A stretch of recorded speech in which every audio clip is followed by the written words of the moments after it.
अस्सलाम वालेकुम। Mathematics first year के बोर्ड। आज हम एक्सरसाइज डिस्कस करते हैं 2.2 मैट्रिसेस एंड डिटर्मिनेंट और क्वेश्चन नंबर 5 को डिस्कस करते हैं। ये बहुत ज़्यादा इम्पोर्टेंट क्वेश्चंस हैं और इनको हमने सॉल्व करना है बाय प्रॉपर्टी ऑफ डिटर्मिनेंट्स। जैसा कि हमारे पास क्वेश्चन नंबर 5 का पार्ट नंबर 1 है। एक डिटर्मिनेंट दिया गया है और साथ हमने इसकी राइट हैंड साइड को शो करना है। ABCLMN XYZ है और हमने ये शो करना है ALXBMYCNZ है। और सिंबल ये है कि जो डिटर्मिनेंट है हम इसका सिंबल ट्रांसपोज ले लें, यानी कि रो कॉलम के अंदर चेंज हो जाएगा और जो कॉलम्स होंगे वो रो के अंदर। और सिंपल ये जो लेफ़्ट हैंड साइड है इसकी हम लेफ़्ट हैंड साइड लेंगे और इसका ट्रांसपोज लेंगे। ट्रांसपोज लेने के बाद हमारे पास ये राइट हैंड साइड प्रूफ हो जाएगी। फिर इसी तरह हमारे पास पार्ट नंबर 2 है। पार्ट नंबर 2 के अंदर हमने ये डिस्कस करना है, ये चीज़ प्रूफ करनी है कि ABC यानी कि ये डिटर्मिनेंट इक्वल है इसके। अच्छा, इसके भी हम लेफ़्ट हैंड साइड लेंगे, लेफ़्ट हैंड साइड लेके हमने राइट हैंड साइड को प्रूव करना है। अब यहाँ पर देखें, अगर इसकी लेफ़्ट हैंड साइड को अगर हम चेक करें तो यहाँ पर देखें फर्स्ट रो और थर्ड रो यानी कि आपस में फर्स्ट रो और थर्ड रो के अंदर कोई भी चेंजिंग नहीं आ रही है। जो भी चेंजिंग आ रही है वो सेकंड रो के अंदर आ रही है। यानी कि अब यहाँ पर देखें ABC है, 4 5 6 है। अगर इसकी हम राइट हैंड साइड चेक करें इस डिटर्मिनेंट की तो ABC 4 5 6 है। अब यहाँ पर जो चेंज हो रही है वो सिर्फ रो 2 है। इसका मतलब ये है कि हमने रो 2 के ऊपर हमने रो 2 के अंदर ही ऑपरेशंस करना है। अच्छा, ऑपरेशन किस तरह करना है कि यानी कि रो 2 के अंदर हमें 1 2 3 चाहिए, 1 2 3 चाहिए। तो अगर हम यूं कर लें यानी कि रो 2 के अंदर हमने ऑपरेशन को परफॉर्म करना है, जिस रो को अंदर हमने कोई भी चेंजिंग करनी है तो उसको हम पहले लिखेंगे। तो हम ये कर रहे हैं कि रो 2 के अंदर हम क्या कर रहे हैं, रो 1 को ऐड कर रहे हैं और साथ जो रो नंबर 1 है इसको हम 3 के साथ मल्टीप्लाई भी कर रहे हैं। तो यहाँ पर ये हमने नीचे 3 के साथ मल्टीप्लाई भी कर दिया है और ऐड भी कर दिया है। इसी तरह -3 +3 के साथ कट जाएगा और -3B +3B के साथ कट जाएगा और -3C +3C के साथ कट जाएगा। तो फिर हमारे पास आ जाएगा नीचे जो रो नंबर 3 है वो सेम यही रहेगी। अब यहाँ पर देखें हमारे पास आ जाएगा ABC है, 1 2 3 है, 4 5 6 है और कट करने के बाद हमारे पास ये राइट हैंड साइड आ गई है। तो यही हमने क्या करना था, प्रूव करना था। अच्छा, पार्ट नंबर 3 को देखें। पार्ट नंबर 3 तो सिंपल है। पार्ट नंबर 4 को देखें। पार्ट नंबर 4 के अंदर हमने ये शो करना है कि ये जो डिटर्मिनेंट है ये इसके इक्वल है, ये डिटर्मिनेंट है इसके इक्वल है। तो हम इसकी लेफ़्ट हैंड साइड ले ली। जब हम इसकी लेफ़्ट हैंड साइड हमने ली है तो ये हमारे पास आ जाएगा डिटर्मिनेंट BCC, ये ABC है, A² B² है और C² है। अब यहाँ पर देखें तो हमें रो 1 के अंदर यानी क्या चाहिए, 1 1 चाहिए। हमें रो 1 के अंदर 1 1 चाहिए तो 1 1 के लिए हमें क्या करना पड़ेगा, हमें ये करना पड़ेगा, अगर हम पूरी पहला तो ये स्टेप कर लें कि हम ABC के साथ मल्टीप्लाई और डिवाइड कर लें। मल्टीप्लाई और डिवाइड इसलिए करें क्योंकि यहाँ पर देखें A है तो यहाँ पे A² है, यहाँ पे A² है और नीचे यहाँ पे A³ है। और दूसरी बात ये कि अगर हम ABC के साथ मल्टीप्लाई इसलिए कर रहे हैं, अगर हम रो 1 के साथ ABC को जब मल्टीप्लाई करेंगे तो फिर बाद में हम ABC को कॉमन भी ले सकते हैं। अब यहाँ पर देखें ये हमने ABC के साथ मल्टीप्लाई किया है, फिर यहाँ पर ABC के साथ हमने डिवाइड किया है। सेम ये डिटर्मिनेंट इसी तरह है। फिर हमने किया है कि आगे जाके हमने कॉलम 1 के अंदर हमने क्या किया है, A के साथ मल्टीप्लाई किया है, कॉलम 2 को हमने B के साथ मल्टीप्लाई किया है और कॉलम 3 को हमने C के साथ मल्टीप्लाई किया है।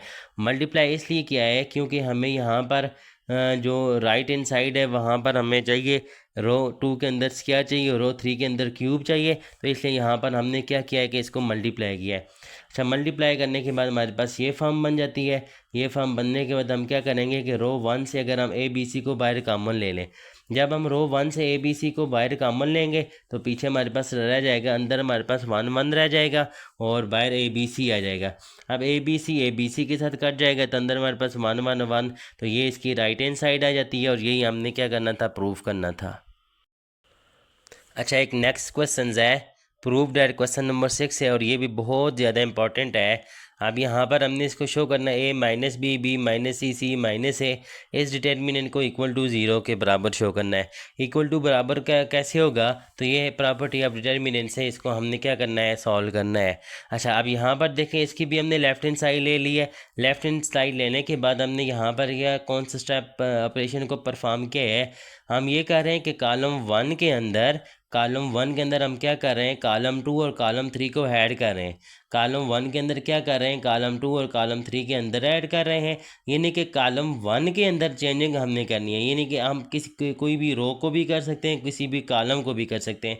तो मैं कॉलम 1 को 0 बनाना चाह रहा हूँ। इसी तरह कॉलम 2 भी आप 0 बना सकते हैं, कॉलम 3 भी 0 बना सकते हैं, रो 1 भी 0 बन सकती है, रो 2 भी और रो 3 भी 0 बन सकती है, जैसे आपकी मर्ज़ी है। तो मैं क्या कर रहा हूँ, मैं कॉलम 1 को 0 बना रहा हूँ। मुझे कॉलम 1 को 0 बनाने के लिए क्या करना पड़ेगा, यानी कि कॉलम 1 में मैं क्या करूँगा, कॉलम 2 और कॉलम 3 को ऐड करूँगा। तो ये मैंने कॉलम 1 के अंदर a - b + b - c + c - a, इसी तरह कॉलम 2 और कॉलम 3 अपनी जगह पे है। यहाँ पर आ जाए b - c प्लस, तो कट करने के बाद हमारे पास जो फर्स्ट कॉलम होगा ये कम्प्लीटली 0 हो जाएगा, बाकी इसी तरह हो जाएंगे।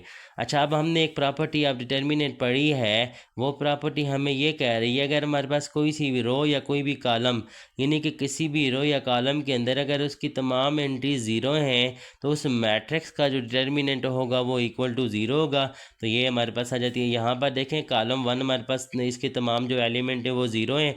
तो अगर इसको हम आप सिंप्लीफाई करें, कॉलम 1 से भी अगर इसको एक्सपेंड करें, तो आंसर इसका तब भी 0 ही आएगा।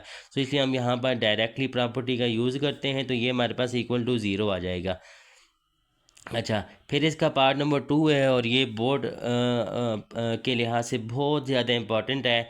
1a क्यूब है, 1b क्यूब है, 1c, इसको हमने इक्वल टू शो करना है a - b c है। और यहाँ पर एक ब्लंडर है, वो ये a + b + c इसके इक्वल ये भी है। तो ये हमने क्या करना है, इसको इक्वल टू प्रूफ करना है। इसको प्रूफ करने के लिए क्या करना पड़ेगा, प्रूफ करने के लिए मैं यहाँ पर क्या करूँगा, इस डिटर्मिनेंट को थोड़ा सा सिंप्लीफाई यानी कि रिड्यूस करूँगा।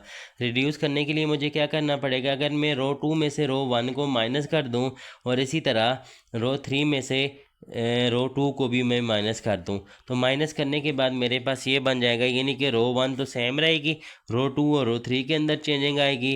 तो यहाँ पर माइनस कर रहा हूँ, 1 - 1 करेंगे 0 हो जाएगा, b - a आ जाएगा और यहाँ पर आ जाएगा b क्यूब - a क्यूब। इसी तरह यहाँ पर 1 - 1 करेंगे 0 आ जाएगा, c - b अपनी जगह पे है और यहाँ पे c क्यूब - b क्यूब। अब यहाँ पर एक फार्मूला हम यूज़ करेंगे a क्यूब - b क्यूब वाला, तो वो ये फार्मूला होता है कि a क्यूब - b क्यूब का फार्मूला ये हमारे पास इक्वल होता है a - b के है। और यहाँ पर आ जाएगा a² + ab और प्लस क्या हो जाएगा, b² होगा। ये फार्मूला अब यहाँ पर हम क्यूब वाला फार्मूला यूज़ कर लेते हैं। तो यहाँ पर मैंने क्या किया है कि यहाँ पे मैंने माइनस को बाहर कॉमन ले लिया है, बाकी a - b अपनी जगह पे, यहाँ पर b - a और ये फार्मूला को ओपन किया है। इस तरह यहाँ पर माइनस को बाहर कॉमन ले लिया है, तो बाकी ये यहाँ पर फार्मूला ओपन किया है। अच्छा, अब यहाँ पर भी मैं माइनस को बाहर कॉमन ले लेता हूँ, तो यहाँ पर माइनस इंटू a - b और यहाँ पर भी -b - c हो जाएगा। अब मैं क्या कर रहा हूँ कि माइनस टाइम a - b को रो 2 से कॉमन ले रहा हूँ और माइनस टाइम b - c को मैं कॉमन ले रहा हूँ रो 3 से। तो पीछे हमारे पास ये डिटर्मिनेंट बच जाएगा। अब यहाँ पर देखें, ये माइनस और ये माइनस मेरे पास प्लस हो जाएंगे। अब यहाँ पर देखें, अगर मैं ये जो डिटर्मिनेंट है इसको एक्सपेंड करूँ कॉलम 1 से, जब मैं इसको कॉलम 1 से एक्सपेंड करूँगा तो यहाँ पर भी 0, यहाँ पर भी 0 है, तो बाकी लेफ्ट ऑफ ये ऑटोमेटिकली 0 हो जाएगा। क्योंकि 0 के साथ हम किसी भी चीज़ को मल्टीप्लाई या डिवाइड करें तो आंसर हमारे पास क्या आएगा, 0 ही आएगा। तो यहाँ पर मेरे पास ये बन जाएगा, जब यहाँ पे कॉलम 1 से एक्सपेंड करूँगा तो इस एलिमेंट की बात हो रही है 1 की, a11 से मराद ये होता है कि फ़र्स्ट रो, यानी कि फ़र्स्ट रो और फर्स्ट कॉलम को छोड़ के बाकी लेफ्ट ऑफ एलिमेंट लिख दें। तो यहाँ पर बाकी left of element 1 a² + ab + b², 1 b² + bc + c² बन जाएगा। ये बन जाएगा। फिर यहाँ पर आ जाएगा, इसको एक्सपेंड करेंगे, क्रॉस मल्टीप्लाई करेंगे, तो यहाँ पर b² + bc और प्लस c² हो जाएगा। माइनस को अंदर इधर मल्टीप्लाई कर देते हैं तो minus A square minus A B, और माइनस क्या हो जाएगा बी स्क्वायर हो जाएगा, ये प्लस बी स्क्वायर और माइनस बी स्क्वायर आपस में कैंसिल हो जाएंगे, और पीछे बच जाएगा B C plus C square minus A square minus हो ए बी बन जाएगा। अच्छा, फिर इसके बाद क्या करेंगे, थोड़ा सा इसके इक्वेशन को रीअरेंज करेंगे। रीअरेंज करने के पास C square minus A square को एक तरफ लिख लिया, plus B C minus A B को एक तरफ कर दिया। यहाँ पर ये एक फार्मूला को ओपन कर लेते हैं कि ए स्क्वायर माइनस बी स्क्वायर हो, तो ये हमारे पास इक्वल होता है ए प्लस बी के इंटू ए माइनस हो बी के इक्वल होता है। तो ये यहाँ पर ये आ जाता है। अब यहाँ पर देखें सी माइनस ए इधर भी है, सी माइनस ए इधर भी है, सी माइनस ए को हम क्या कर लेते हैं, बाहर कॉमन ले लेते हैं। कॉमन लेने के बाद यहाँ पर मेरे पास बन जाएगा सी प्लस ए प्लस बी। तो इन सब को अंदर मल्टीप्लाई करेंगे तो हमने राइट हैंड साइड में ये प्रूव करना था। इसका पार्ट नंबर 4 है। पार्ट नंबर 4 के अंदर ये कह रहा है कि यहाँ पर आ जाती है minus A square A B A C है, यानी कि इस डिटर्मिनेंट को हमने इक्वल शो करना है 4 टाइम ए स्क्वायर बी स्क्वायर हो सी स्क्वायर के। तो इसकी भी हम लेफ्ट हैंड साइड ले लें। लेफ्ट हैंड साइड लेने के बाद यहाँ पर देखें कि आप कॉलम 1 के अंदर देखें या तमाम कॉलम और रो के अंदर देखें या रो 1 रो 2 या रो 3 के अंदर देखें। अगर मैं यहाँ पे कॉलम 1 से या रो 1 से ए को कॉमन ले लूँ, अब यहाँ पर देखें ए स्क्वायर है, यहाँ माइनस ए स्क्वायर है, यहाँ पे भी ए बी और यहाँ से भी ए सी है। अगर मैं इसको एक्सपेंड करता हूँ तो मेरे पास ये राइट हैंड साइड में ये इस तरह यू नहीं बनेगा। तो मैं ये बनाने के लिए मुझे क्या करना पड़ेगा, मैं ये करता हूँ कि रो 1 या कॉलम 1 से ए को मैं कॉमन ले लेता हूँ, इसी तरह बी को रो 2 से कॉमन ले लेता हूँ और सी को फ्रॉम रो 3 से। जब मैं कॉमन लूँगा तो मेरे पास जो डिटर्मिनेंट आ जाएगा सिंप्लीफाई फॉर्म के, सिंप्लीफाई फॉर्म में ये बन के आ जाएगा माइनस ए बी सी। अब यहाँ पर मैं ये करता हूँ कि यहाँ पर ज़ीरो बन जाए और यहाँ पर ज़ीरो बन जाए तो ये और सिंपल बन जाएगा। तो इसके लिए क्या करता हूँ, यहाँ पे माइनस है, यहाँ पे प्लस है, रो 2 को रो 1 में ऐड कर देता हूँ और फिर क्या करता हूँ कि रो 3 में से रो 2 को माइनस कर देता हूँ। माइनस करने के बाद मेरे पास ये आ जाएगा माइनस ए बी सी है, रो तो 1 अपनी जगह पे है, बाकी 2 और 3 में ये मैंने ऐड और सब्ट्रैक्ट कर दिया इसी तरह से। अच्छा, ऐड और सब्ट्रैक्ट करने के बाद मेरे पास ये आ जाएगा माइनस ए बी सी, यहाँ पर ज़ीरो ज़ीरो आ जाता है। अब यहाँ पर देखें डिटर्मिनेंट है, डिटर्मिनेंट को एक्सपेंड करने के 6 डिफरेंट वेज होते हैं। 6 डिफरेंट वे से मुराद ये कि इसको हम फर्स्ट कॉलम से भी एक्सपेंड कर सकते हैं, सेकंड कॉलम से भी कर सकते हैं, थर्ड कॉलम से भी कर सकते हैं, इसी तरह फर्स्ट रो सेकंड और थर्ड रो। मैं यहाँ पर फर्स्ट कॉलम से एक्सपेंड कर रहा हूँ। जब मैं फर्स्ट कॉलम से एक्सपेंड करूँगा तो यहाँ पर मेरे पास आ जाएगा माइनस ए से मुराद ये कि ये वाली रो और ये कॉलम छोड़ के बाकी लेफ्ट ऑफ एलिमेंट लिख दें तो 0 2 सी 2 बी और माइनस 2 सी हो जाएगा। तो ये आ जाता है, बाकी माइनस है और प्लस है ये डायरेक्टली इक्वल टू ज़ीरो। इसको अगर हम एक्सपेंड करेंगे तो हमारे पास ज़ीरो ही आंसर आएगा। अब यहाँ पर देखें माइनस है तो इनको आपस में मल्टीप्लाई करें, यहाँ पे माइनस 4 बी सी हो जाएगा। माइनस ए को भी अंदर मल्टीप्लाई करें तो जब ए बी सी बाहर वाले को अंदर के साथ मल्टीप्लाई करेंगे तो 4 टाइम ए स्क्वायर बी स्क्वायर सी स्क्वायर आ जाएगा। और यही हमने क्या करना था, यही हमने प्रूव करना था। पार्ट नंबर 5 है बी सी ए क्यूब, ये एक डिटर्मिनेंट है और इसको हमने इक्वल टू ज़ीरो शो करना है। अब यहाँ पर कंडीशन ये है कि ए भी ज़ीरो के इक्वल नहीं हो सकता है, बी भी सी भी, वो इसलिए इक्वल टू ज़ीरो नहीं हो सकता है कि यहाँ पर अगर हम ज़ीरो पुट कर दें तो 1/0 हमारे पास होता है इन्फिनिटी के, और इससे मुराद ये कि अनडिफाइंड है, यानी कि जिसका मैथमेटिक्स के अंदर कोई भी हमारे पास सोल्यूशन पॉसिबल नहीं होता है। तो इसकी भी लेफ्ट हैंड साइड लें। लेफ्ट हैंड साइड लेने के बाद यहाँ पर क्या कर रहा हूँ कि मैं ए बी सी के साथ मल्टीप्लाइड और डिवाइड कर लेता हूँ। वो इसलिए करता हूँ कि मुझे कोई से भी 2 रो या 2 कॉलम को मुझे क्या बनाना पड़ेगा, आइडेंटिकल यानी सेम बनाना पड़ेगा। सेम बनाएंगे तो फिर वहाँ प्रॉपर्टी ऑफ डिटर्मिनेंट है उसकी मदद से हम डायरेक्टली कह देंगे कि इस जो डिटर्मिनेंट है ये इक्वल टू ज़ीरो है। अब ए बी सी आ जाता है। अब इसके बाद मैं क्या करता हूँ, ए बी के साथ मल्टीप्लाइड भी कर लिया है और ए बी सी के साथ डिवाइड भी कर लिया है।